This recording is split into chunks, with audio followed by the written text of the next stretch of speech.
প্রয়োজন। আপনারা জুলাই আগস্টের যে আন্দোলন দেখেছেন, ছাত্র জনতার আন্দোলন, সেটা কিন্তু ছিল এই স্বৈরাচারী গণতান্ত্রিক সরকার হাসিনার তার বিরুদ্ধে মানুষের অধিকার প্রতিষ্ঠার আন্দোলন।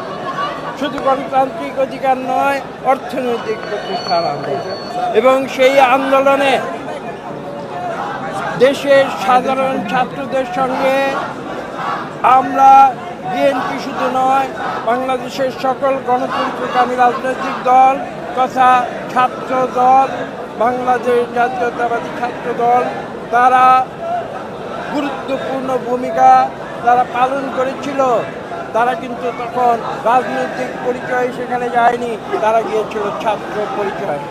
এবং ছাত্র পরিচয়ে আমি একটি ছোট্ট উদাহরণ দেব।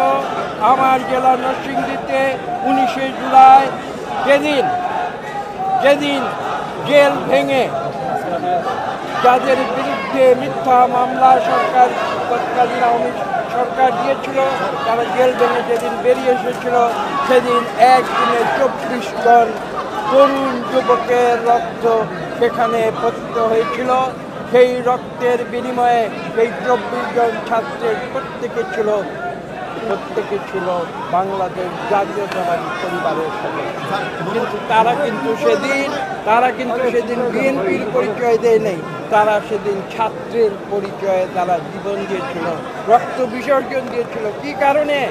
বাংলাদেশে গণতন্ত্র ফিরে আসতে হবে, এখানে একটি সুষ্ঠু নিরপেক্ষ নির্বাচন হতে হবে, মানুষের ভোটের অধিকার ফিরে আসতে হবে এবং সেই ভোটের মাধ্যমে বাংলাদেশ সত্যিকার অর্থে যে জনগণের কাছে এই বাংলাদেশ, যে জনগণের বাংলাদেশ, সেই বাংলাদেশে পুনরায় জনগণের সরকার প্রতিষ্ঠিত।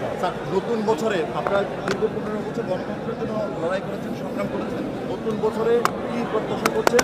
বাংলাদেশে গণতন্ত্র ফিরবে কিনা? একথা বলার অপেক্ষা রাখে না। এই দেশ কিন্তু নতুন প্রজন্মের দেশ। আমরা নতুন প্রজন্মের দিকে তাকিয়ে আছি। তারা এই দেশের নেতৃত্ব ভবিষ্যতে গ্রহণ করবে, এটা কিন্তু কারো বলে দেবার অপেক্ষা রাখে না। এটা হচ্ছে প্রকৃতির নিয়ম, একজন যাবে আরেকজন আসবে। এবং আমরা এই আত্মবিশ্বাস বাংলাদেশের নতুন প্রজন্মের উপরে আমাদের রয়েছে যে এই নতুন প্রজন্ম সত্যিকারভাবে প্রশিক্ষিত হয়ে তারা ক্লাসে ফিরে যাবে। যারা লেখাপড়া সুসম্পন্ন করেনি তারা লেখাপড়া সম্পূর্ণ করবে। দেশ পরিচালনার যে গুরুদায়িত্ব, সেই গুরুদায়িত্বের জন্য তারা প্রস্তুতি নেবে এবং প্রস্তুতি নিয়ে এসে তারা জনগণের ভোট নিয়ে তারা এই দেশ পরিচালনা করবে সঠিক পথে, ন্যায়ের পথে, সত্যের পথে। এটাই আমাদের গতকাল বৈষম্যবিরোধী ছাত্র আন্দোলনের নেতৃত্বে বলেছেন শেখ হাসিনার বিচার এবং সংস্কার ছাড়া নির্বাচন তারা চায় না। আপনারা কি চান? সংস্কার একটি চলমান প্রক্রিয়া। সভ্যতার আদি যুগ থেকে মানব সভ্যতা বিকশিত হয়েছে সংস্কারের মাধ্যমে। সংস্কার কোনোদিন থেমে থাকে না।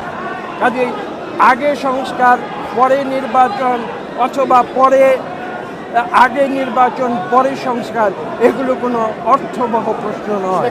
সংস্কার চলবে যদি আমরা গণতন্ত্রে বিশ্বাস করি। প্রতি 5 বছর নির্বাচন হবে। আপনারা নতুন প্রজন্মের কথা বলেছেন, এদেশে নতুন প্রজন্ম তো ভোট দেবারই সুযোগ পায়নি।